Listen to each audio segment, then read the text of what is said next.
While we're waiting for that, I just wanted to say thank you for that very kind introduction. As Nick said, my name's Andy Connolly. I'm the director of the eScience Institute at the University of Washington. eScience is the data science institute, data science and AI institute for UW. It plays a role very much like MIDUS does at the University of Michigan. It's a really great pleasure to be here. It's been a few years since I last came out to Michigan. And I do feel that Michigan and UW are really sister institutions, the way that they work, both large public research universities who value liberal arts education, who have a broad range of depth in research from the arts and the humanities through sciences and engineering and medicine, and also having a great deal of depth in terms of computation and how you bring different computational methods to apply to the sciences and to the engineering. And also they're really very deeply collaborative institutions. We won't talk about football. It does feel at the moment like we're in something of a remarkable time. This is not just in terms of the science that we're doing, the astronomy discoveries that we're making, but also about how we do science and how we do science with the emergence of AI. And so what I wanted to talk about a little bit is how our science, both what the discoveries we're going to make and how our science is actually going to change over the next few years.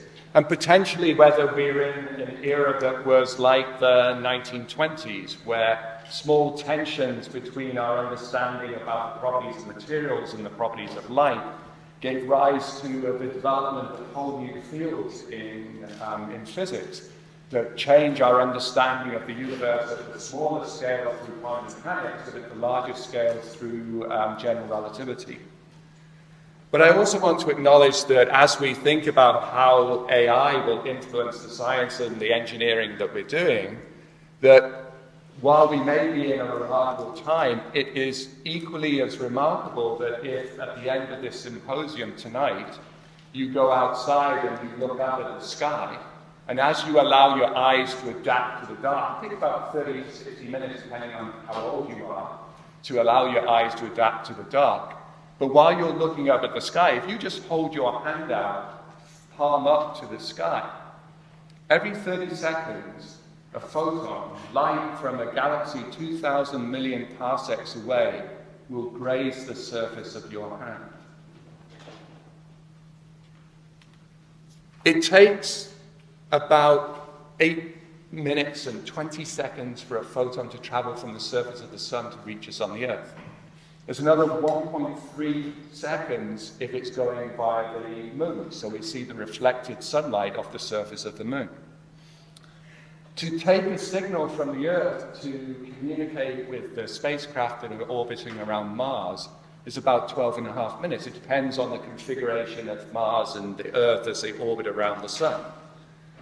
The nearest star to us, Alpha Centauri Proxima, or Proxima Centauri, the light from that we're seeing about 4.25 years after the light was emitted.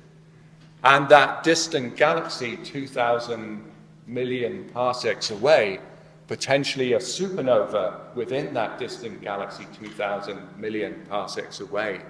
The light took 4.6 billion years to reach us. So as we measure the properties of galaxies and stars, and as we can measure their distances, what we're doing is we're unraveling the evolution of the properties of our universe, the makeup of our universe. And with telescopes today, we can do that all the way back to just 300,000 years after the Big Bang. From these data,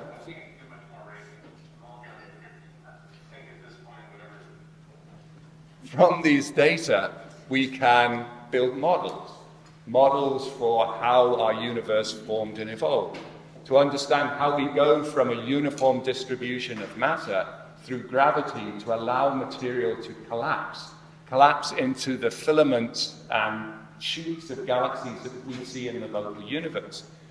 Gravity through dark matter that causes the universe or the structures to collapse. dark energy that drives the expansion of our universe, and on the larger scales counteracts the collapse from gravity. So the larger structures that we make, that we build, how rapidly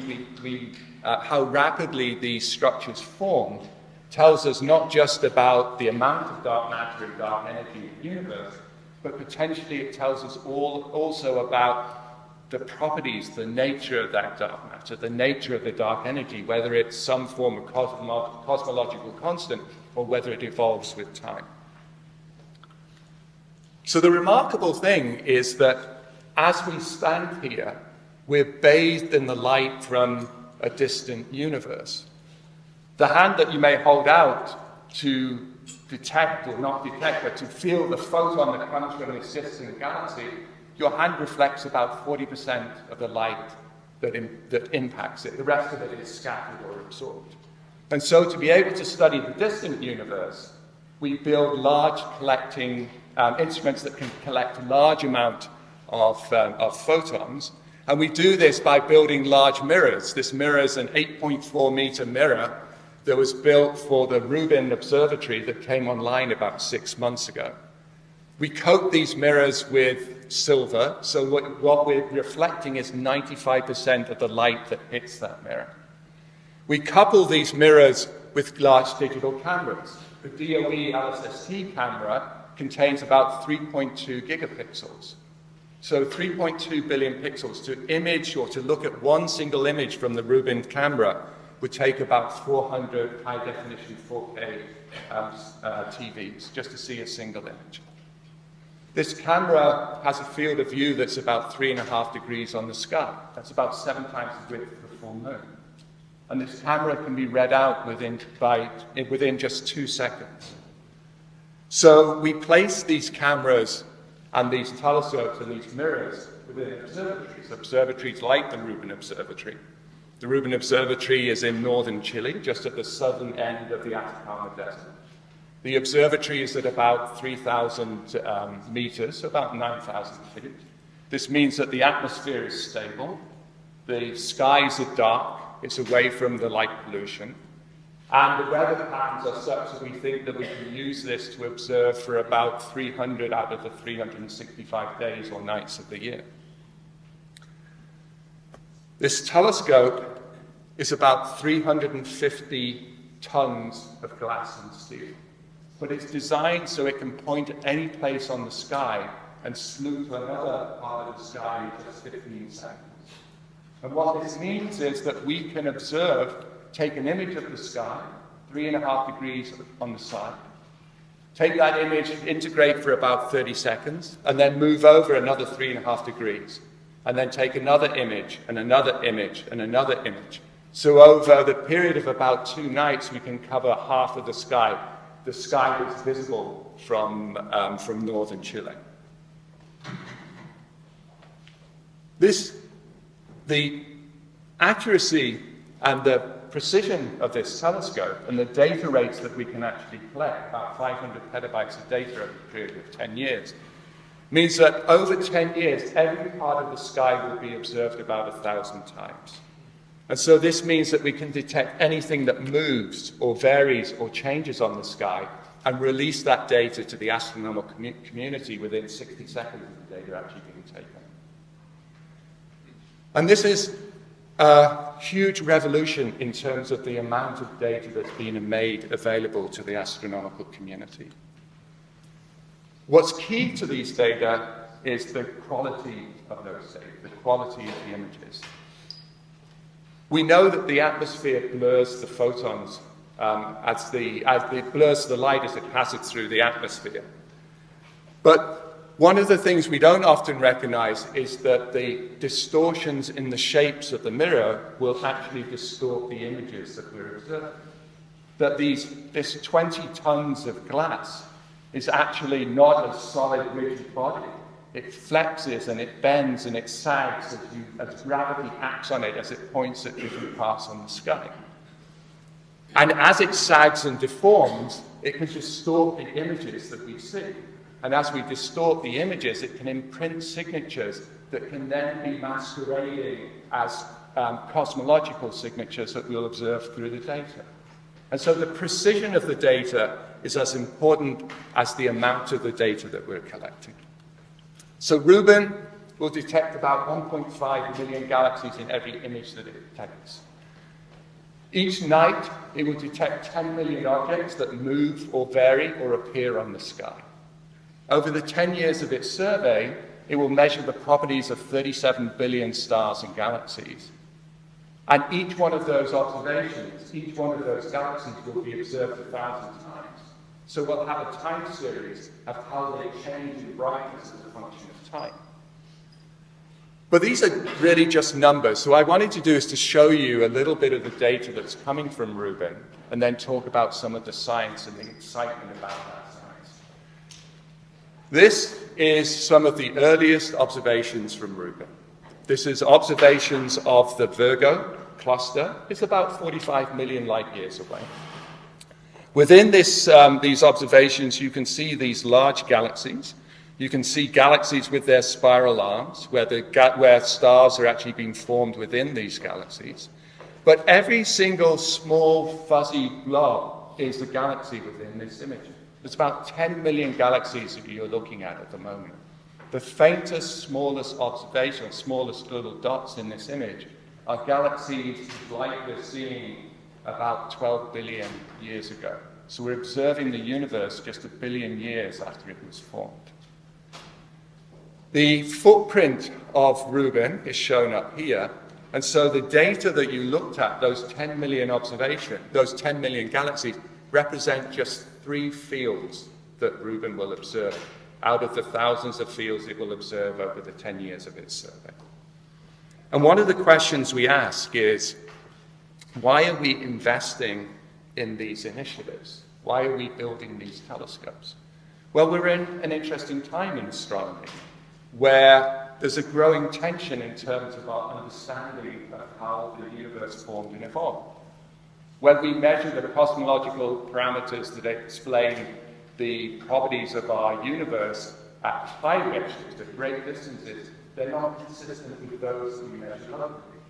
And this tension, to resolve that, we have to wonder whether is it some aspect about some bias within the data, or is there something that's new in terms of the cosmology, in terms of the physics?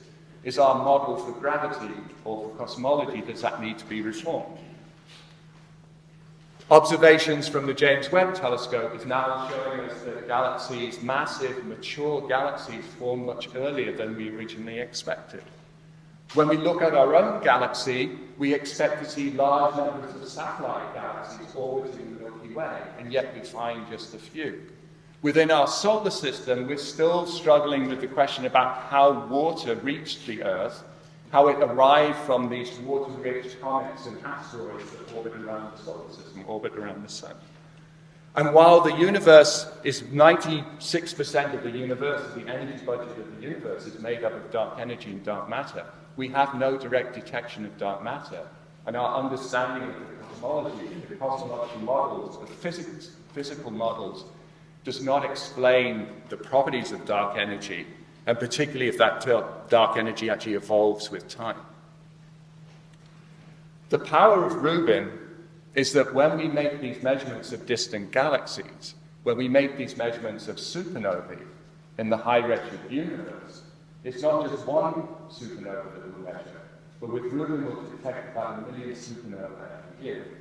And so this means that we are beginning to enter an era of precision cosmology, of precision astrophysics, where we have the data, if we can control the systematics, that we have the data to begin to answer some of these fundamental questions, and answering questions that impact our understanding of the physics, not just at energies that we can observe locally, but at energies that are much greater than we'll ever achieve from the colliders that we have on the Earth. So, as we think about the data, and we begin to understand what is the impact of AI, I think there's an uncomfortable truth. As we look at the discoveries that have been made with Rubin, and also the discoveries that have been made with the previous surveys,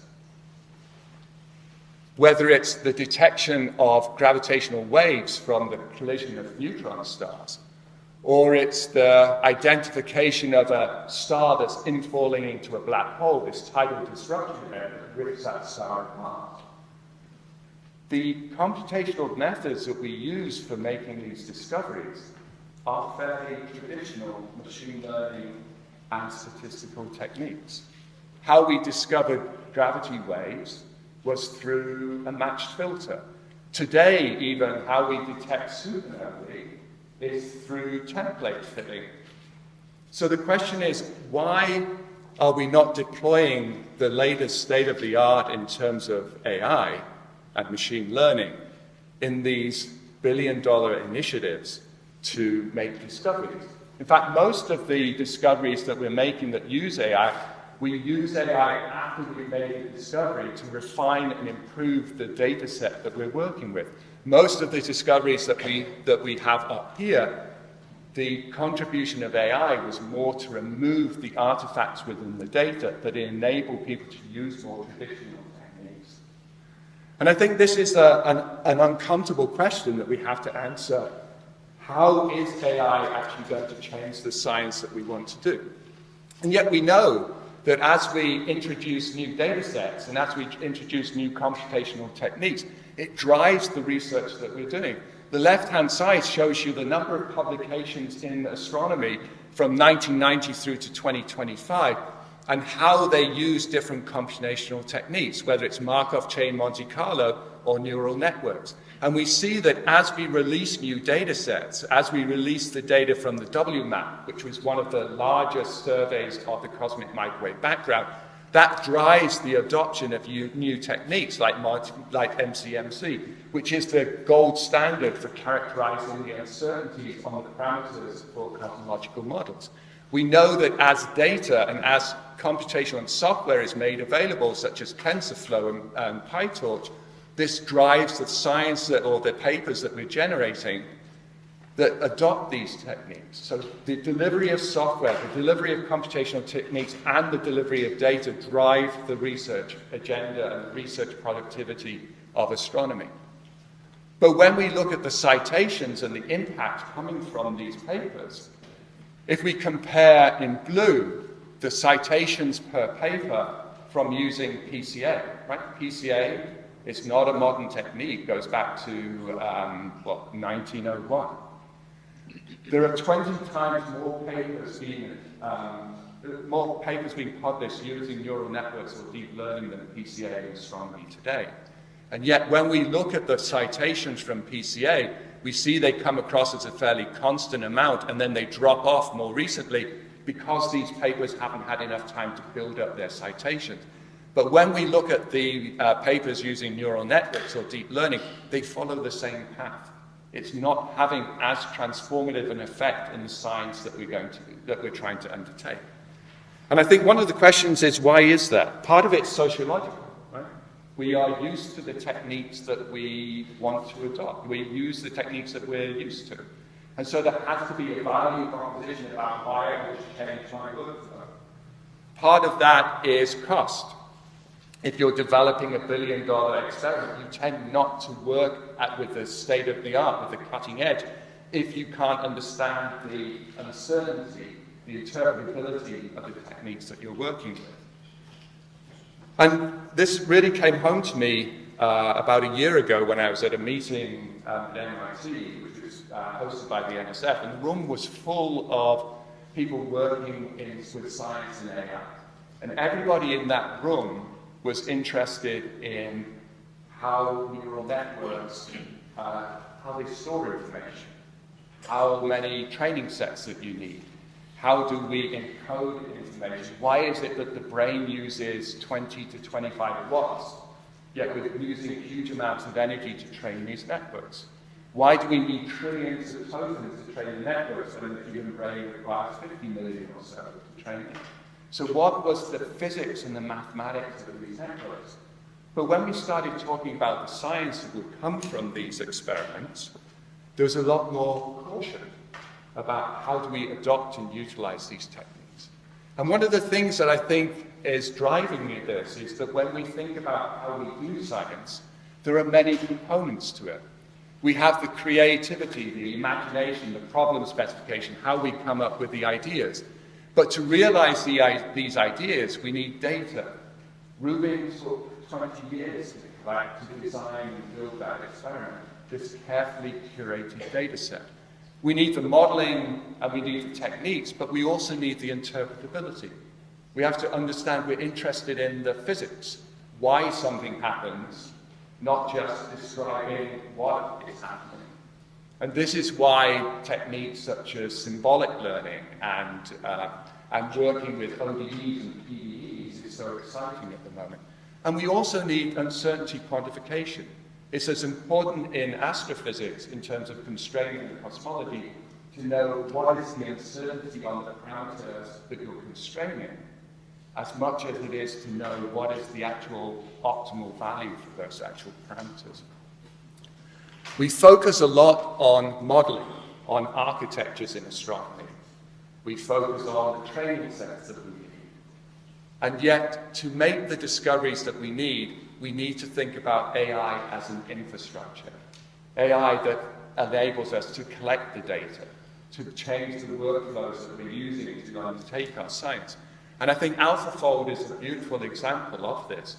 AlphaFold made the discovery in terms of protein folding, but AlphaFold used the data from the protein data bank. The protein data bank has been around for over 50 years now, I think. Carefully curating data, making those data available in a format that's easily to ingest within the deep learning models. AlphaFold was also benefited from the development of protein folding and the metrics for how you evaluate the performance of your protein folding, in the same way that ImageNet enabled us to have metrics to express how well we can actually classify images. And so by having this whole infrastructure, a well-defined science problem, a carefully curated data set, and a well-defined metric, that enabled a small team from DeepMind, combining computer scientists and biologists to make the advances that came out of AlphaFold. And then a combination of that with the wet labs is what's enabling us to develop proteins that can actually start to tackle disease.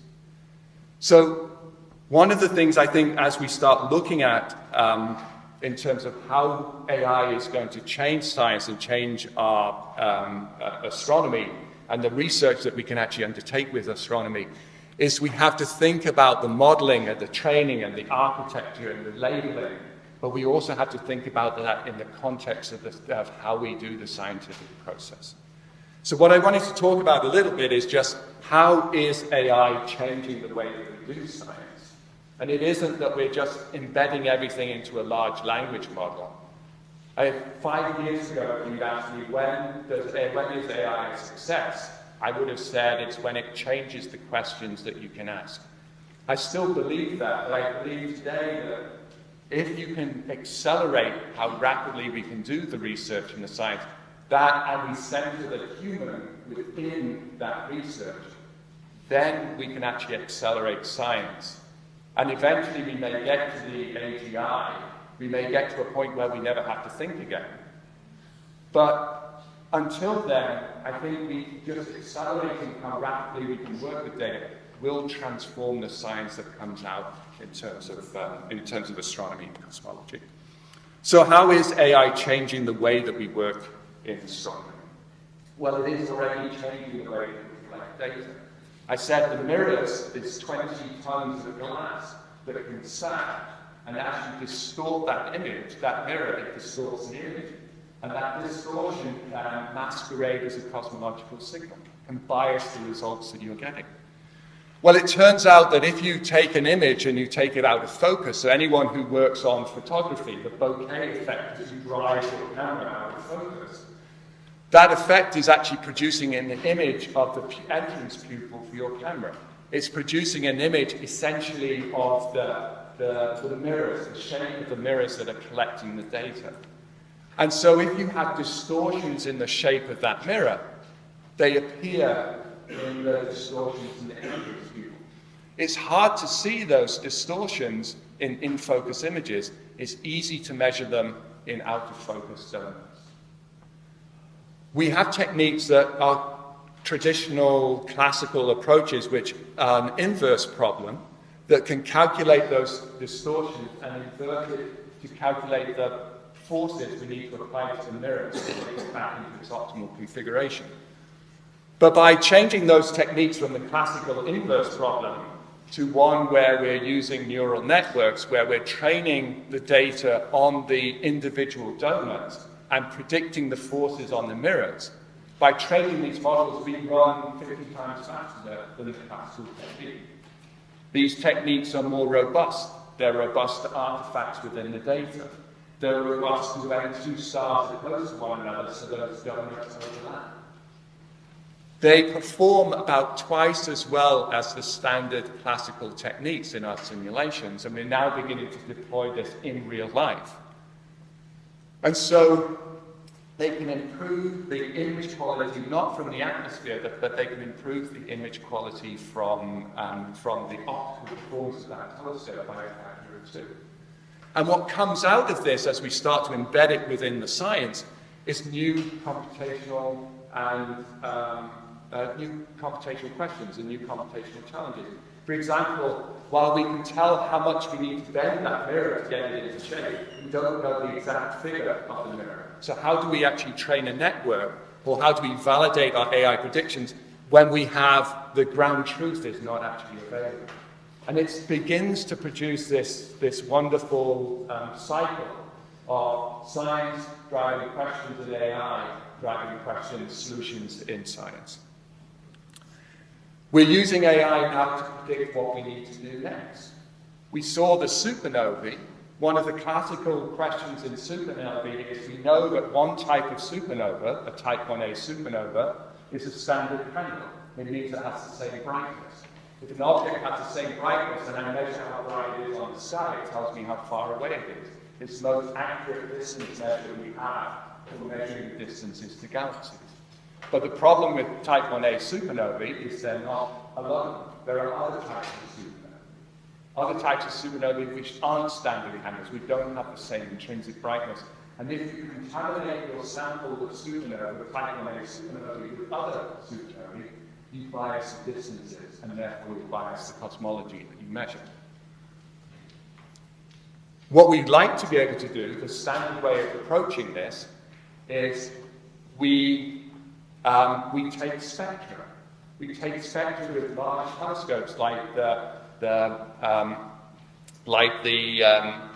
Magellan telescope that the University of Michigan is a partner. But we're going to detect a million supernovae with Reuben, and we're only going to have a small amount of time to be able to follow up those spectroscopically. It costs about $10,000 an hour to run one of these telescopes. And so what we want to be able to do is to detect as early as possible whether that is a candidate supernova or not, and to do that with just a small number of observations. And what we found is if you take the data and you try to classify from the variation in the brightness of that supernova, its light curve, then if you take the data and you project it into a space that separates the physics that we know how an object dims as you move it further away, from the physics that we don't know, which is what is the intrinsic brightness of a supernova and how it varies as a function of time.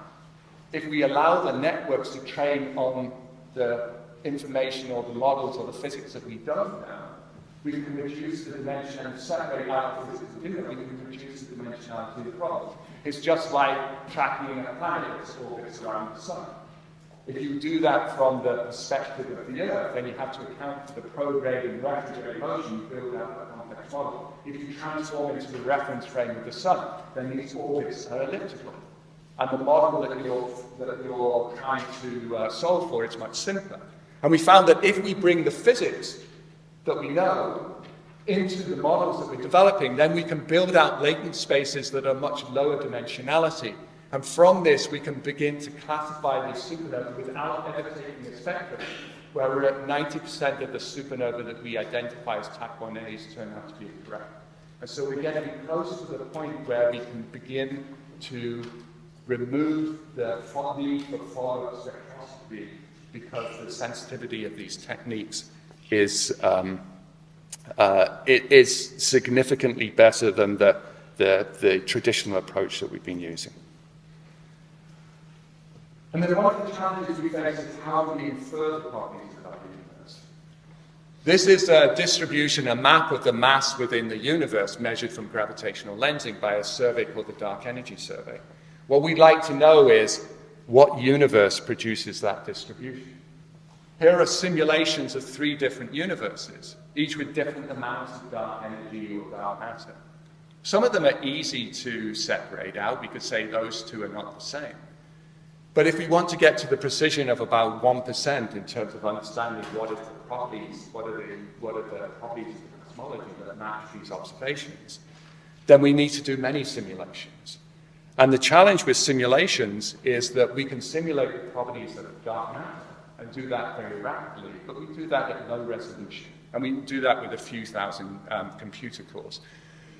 Gas, the baryons that make us up, that make up the stars, are kind of annoying because they produce supernovae that explode, that inject energy into the system, that change the properties of the clustering. And when we want to simulate the properties of the gas, we can only do this with small simulations, small-scale simulations, because they're very computationally expensive. But now if we can use diffusion models, we can use a small number of simulations of the gas, couple those with simulations of the mass, these inexpensive mass models, and we can begin to train the network to produce a higher resolution reconstruction from the lower resolution data. We've used a diffusion model by progressively adding in noise into the data until we get a Gaussian distribution. And then we use the network to invert that to allow us to produce high-resolution images from low-resolution simulations, so simulations that are not costly. And so this, coupled with techniques such as field-based inference, where instead of just looking at the clustering or the summary statistics, the power spectrum, correlation functions of these galaxies, now we're looking at the full distribution of the points within the simulations and comparing those to the observations. We can begin to increase the, we can get height from the diffusion models, we can increase the resolution of the simulations by a factor of 5. And by integrating this with field level inference, we can improve the constraints on our cosmological models by about a factor of 2. So now AI is beginning to change the accuracy or change the uncertainty or quantify the uncertainty on our cosmological models to an accuracy that hasn't been achieved with the traditional techniques. I think some of the most exciting work today, if we think about AI as an infrastructure, is the engagement of agents. And this agentic approach, there's a lovely article recently by Pancho Navarra and his collaborators, Denario, that tried to take the whole of the workflow, going from coming up with the idea, to defining the experiment, to executing the analysis, to writing the paper. And this is essentially a toy model where the scientific results are sound, but they're not fundamentally new in terms of what we was developing. But if we replace the human within these models, then the goal would be to accelerate how we think about the data, with the kind of the ideal model being that we have the same amount of time to think about what the next experiment should be. It's the time that it takes for us to undertake, design, and execute that experiment. And then we, as humans in the loop, begin to become more efficient in how we do science. So AI is changing and beginning to change the workflow of how we collect data, how we analyze data, and how we infer the properties of the universe from those data. But we haven't integrated into a workflow. And what we need to recognize is that as we build out AI, much of the models that we develop are the architecture, the number of labels. That is one of the smallest parts of doing the science that we need to do. How you manage and mangle and wrangle the data, how do you put it in a format that is accessible, how do you collect those data, how do you control the systematics within the data, is as important within the science workflow as the model that we're going to build. And as we begin to think about these tools and how we develop these tools, we have to recognize that how do we actually place them together, and then how do we use them effectively? And I think one of the biggest challenges that we face as we build out this scientific workflow is how do we educate a new generation of scientists to be effective in using these tools? When I looked at the educational curriculum from MIT going back to, 1966, when I was born, I recognized that curriculum as the same curriculum that I went through in the 80s and 90s as I learned physics.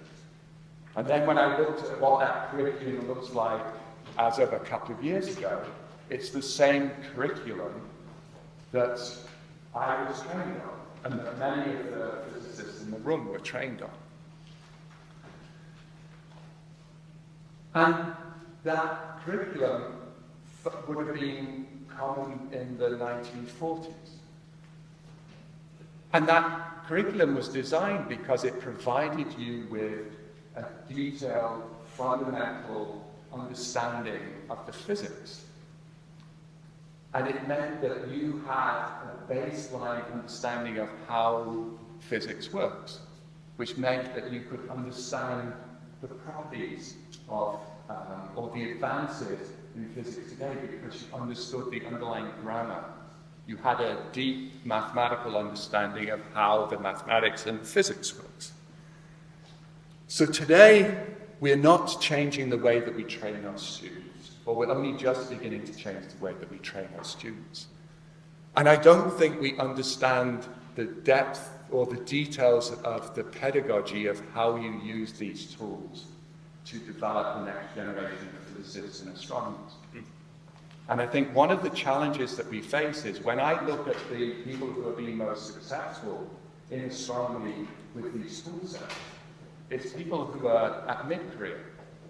It's people who understand when they look at a problem and when the result that's coming out of these tools doesn't make sense.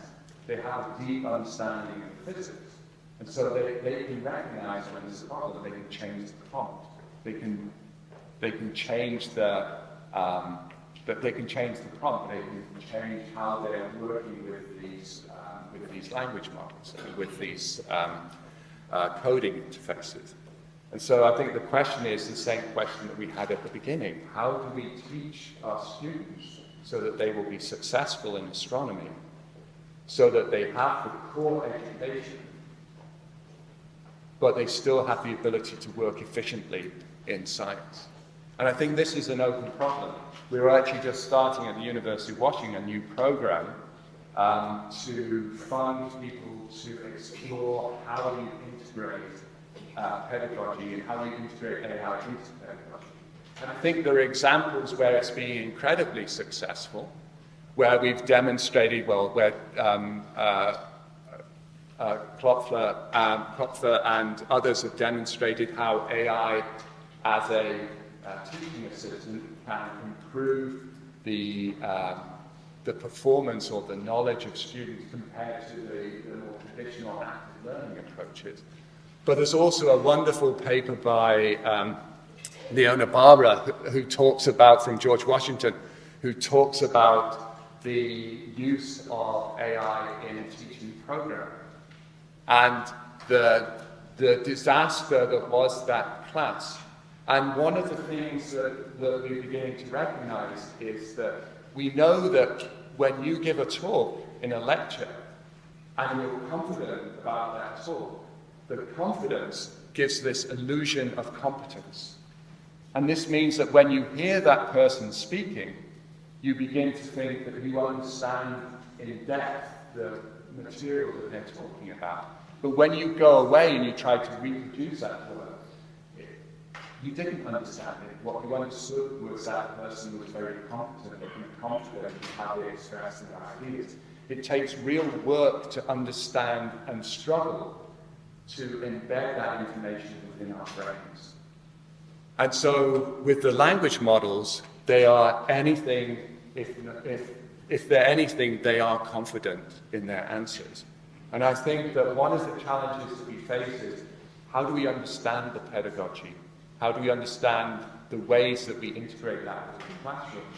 Because that impacts the 20 years of the career development of the next generation of astronomers. So I just wanted to end with saying that it is a remarkable time. Over the next 5 to 10 years, with the emergence of the data and the release of the data from the Ruth Observatory, we should have constraints on understanding not just whether how much dark energy there is in the universe, but potentially also how that constrains the physics of our understanding of the universe. Whether we need to change our understanding of gravity, whether we need to change our understanding of the earliest part of the universe, particle physics. But in order to make those discoveries, in order to realize the potential for movement and the potential for astronomy over the next decade, we have to begin to integrate AI within all of the workflow, the collection of data, the analysis of the data, and the interpretation of those data. But while we do this, we have to recognize that if we look at what is happening in astronomy today, there's incredible research being done in terms of prototyping new methods of how we might apply those to astronomy, but they're not actually changing the science that we're achieving. And part of that, I think, is because the reward infrastructure, the reward incentives are not necessarily well aligned with changing our science. We reward novel and new computational techniques, but we don't reward the generation of the infrastructure that allows us to collect the data, to analyze the data, and to do the science. And if we want to really realize the potential from these new experiments, to really understand how our universe formed, then we need to start investing in that infrastructure. And that infrastructure also includes investing in terms of how we train the next generation of students. And with that, I'll thank you and I'll end.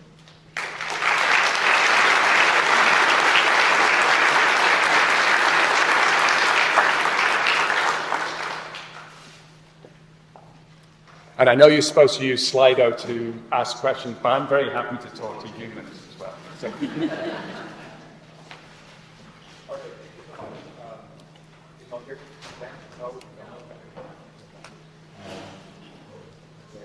So this is better? Okay, thank you so much. So as a reminder for those who came in a little bit later, we'll be fielding questions in 2 ways. You can walk up to the microphone here and ask your question, or you can ask a question and upload current questions on the Pigeonhole link that can be accessed through the QR code on the little flyer on your tables, right? And so what I'll do here is ask some of the questions that have already been asked through the Pigeonhole link. I'll go through actually some of the ones that have been most uploaded and then go from there. Just so you all know, we'll be doing questions until about 10:10, so we have about 15 minutes for questions. And the first question for Professor Connolly is, here at Michigan, what else should we be doing? In your view, what is one thing we cannot afford to do now? Well, I would say that one of the things that we talk about at UW, and I hear it every single university, is that we're behind the times, right? That we are lagging, and the reality is that you're not lagging in terms of the integration of AI across the whole of the campus. I think one of the questions where we can invest early, I think there are 2 places where we can invest. One is we need to provide faculty and educators with the time to be able to learn how to engage and integrate AI within their education program.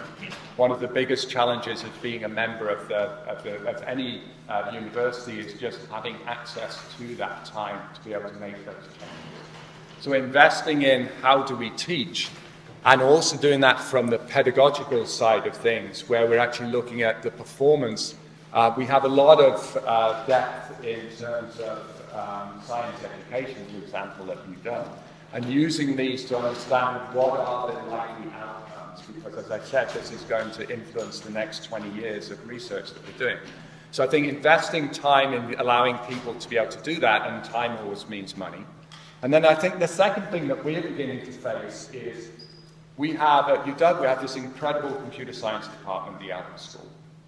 You could treble the size of the Allen School overnight, and you still wouldn't have enough people available to collaborate with the Allen School faculty to advance your research in AI, whether you're in astronomy or biology or in earth and space sciences.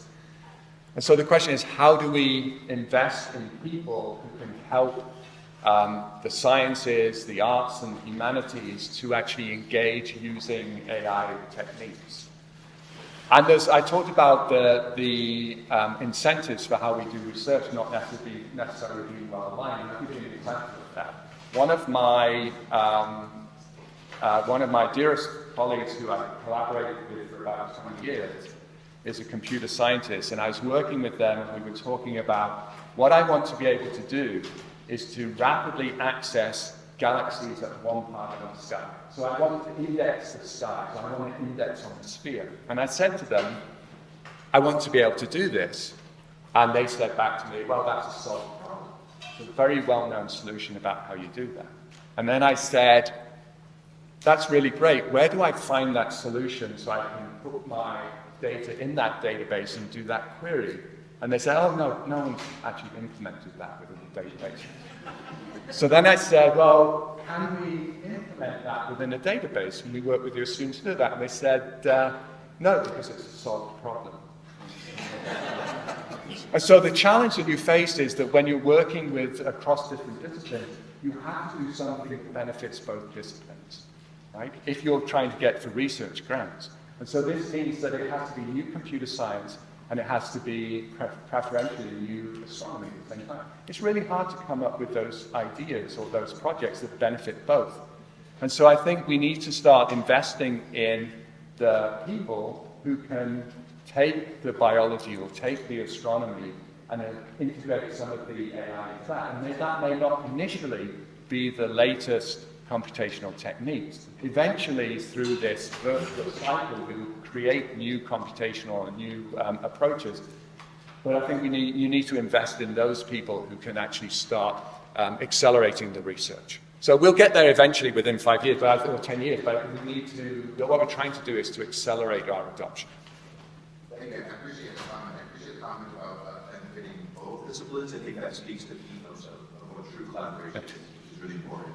The next question will be in person. So, introduce yourself and then ask the question. Being down here. Well, my name's Evan. I'm a UM alum and cybercrimes analyst for the United States Justice Department. So on the law enforcement space, one of the things that has slowed adoption of artificial intelligence down is the pressure of needing to testify in court and needing to testify on behalf of artificial intelligence and the legality of testifying on automated analysis of something like security log data. So with your expertise being in research and academia, have you seen similar reluctance to adopt artificial intelligence in your industry? Like, how do you cite an AI? Like, what implications does AI have on the peer review process, for example? That's a really interesting question. I think we're just beginning to think about that. So for a while in astronomy, there was a large push to, originally you would do your analysis, you'd write the paper, you'd publish the paper, you'd cite other papers that reference the science. And over the last 10 years, we've put a lot of emphasis on making the software that we use citable. and then making it so that it's expected that you will cite the software that you're actually generating. And I think these sorts of cases where you start making the language models or the methodology that you're using, by making that citable entity, then you can start citing that within the actual papers themselves.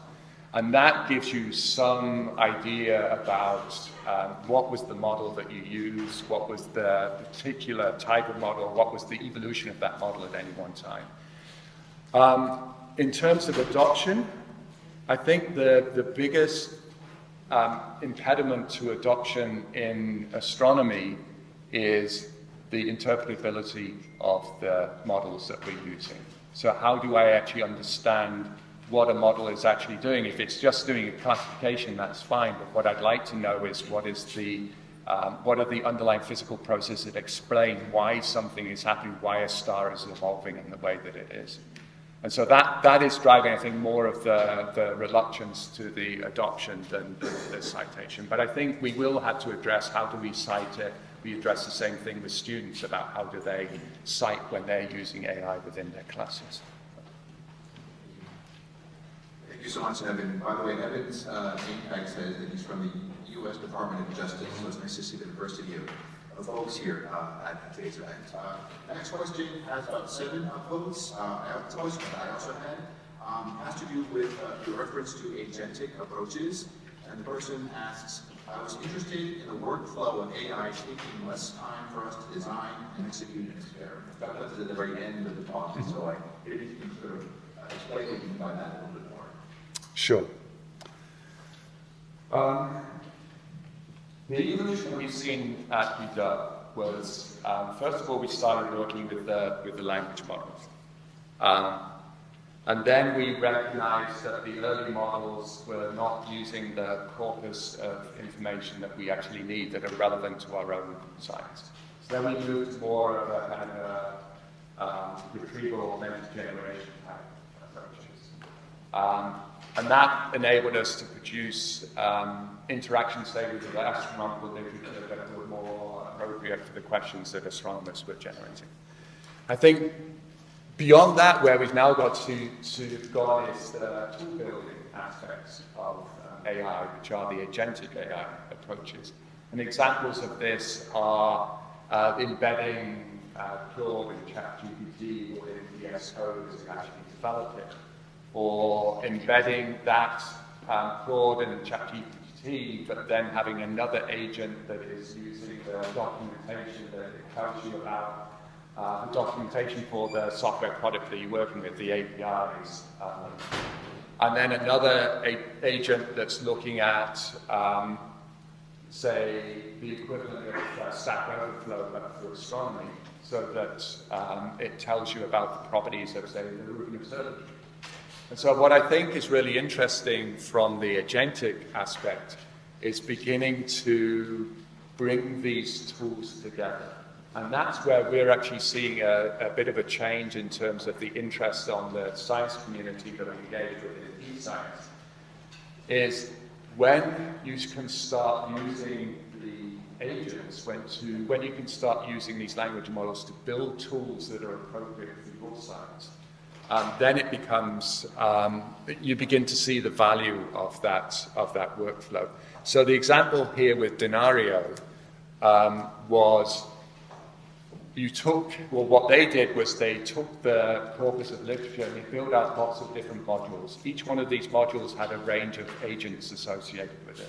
So the literature module would take the papers that are associated with astronomy, and it would use those to ensure that when you are querying about astronomy, you are using the latest publications that are available. And then what it would do in the methodology, it would design different, or come up with different methodologies that you want to apply to analyze these data. And there was a paper recently by the Google collaborators, or Google collaborators with Google, that showed that you could rapidly go through many of the traditional methods for analyzing data.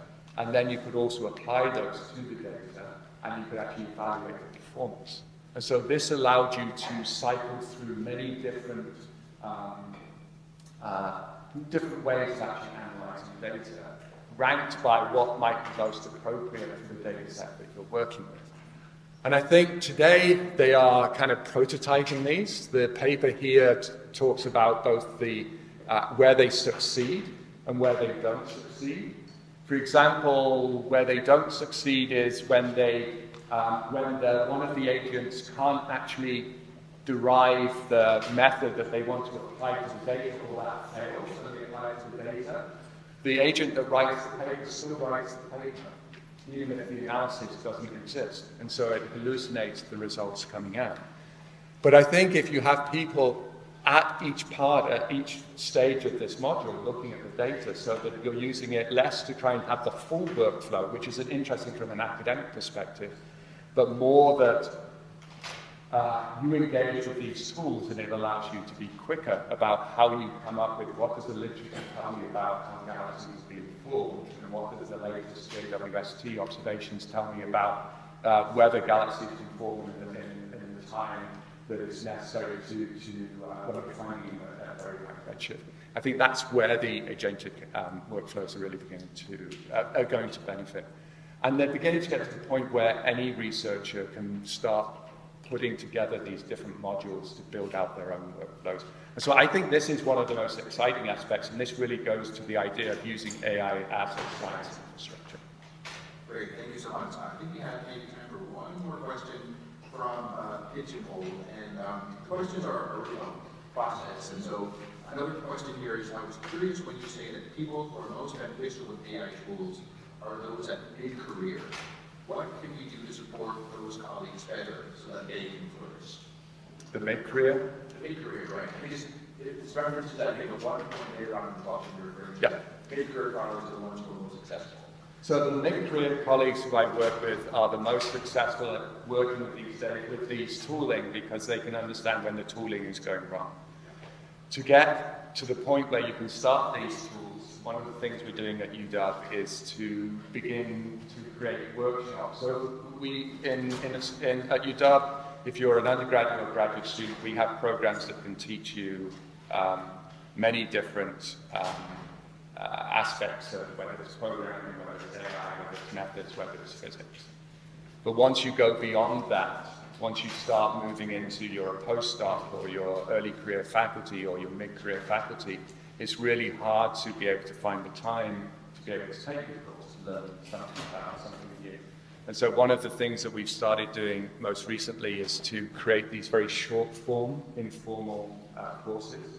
And we design the courses, or we are designing the courses now, so that you can drop in depending on where your experience is. So we have the equivalent of software carpentry that many of you may know about, but now we call it the ABCs of AI. So this is an introduction. The assumption is you know a little bit of programming, but then we'll teach you the AI component, and we do that in 4 days. And then what we're trying to do is to build out these kind of more modular approach, where you can drop in to the workshop or the training program, depending on what your needs are. And I think that's one of the ways that we're thinking about trying to build out how do we upskill the current research community. Because there's 15,000 researchers on the UW campus at the moment, and we have to give everybody the opportunity to upskill. So how often are those workshops offered? So we are trying to run the ABCs of AI every quarter. We do it both. The first one that we ran was just this quarter, was in person, and so we only did it for about 30 people because we're trying to understand how we do that education. And then what we have is the follow-up to that is something that we call pixel proficiency, which is how you use AI when you're working with images. And that one, we've made it so it is both in person and online, and that can handle about up to 100 people. The goal is that we'll run the ABCs probably every other quarter. It will depend on demand, right? Because one of the hard things with AI, because of the acceleration, is to understand you have to anticipate the need 6 months in advance, because it takes time to build out these courses. And you're doing that when there's not necessarily a demand. And so trying to navigate that space is a bit of a challenge. As somebody who is in career, this is really useful advice. That's really appreciate it. So it is 10:10. We'll take about a 5-minute break, and then we'll continue on afterwards with the remainder of the talks for the morning session. Thank you so much. Really appreciate it.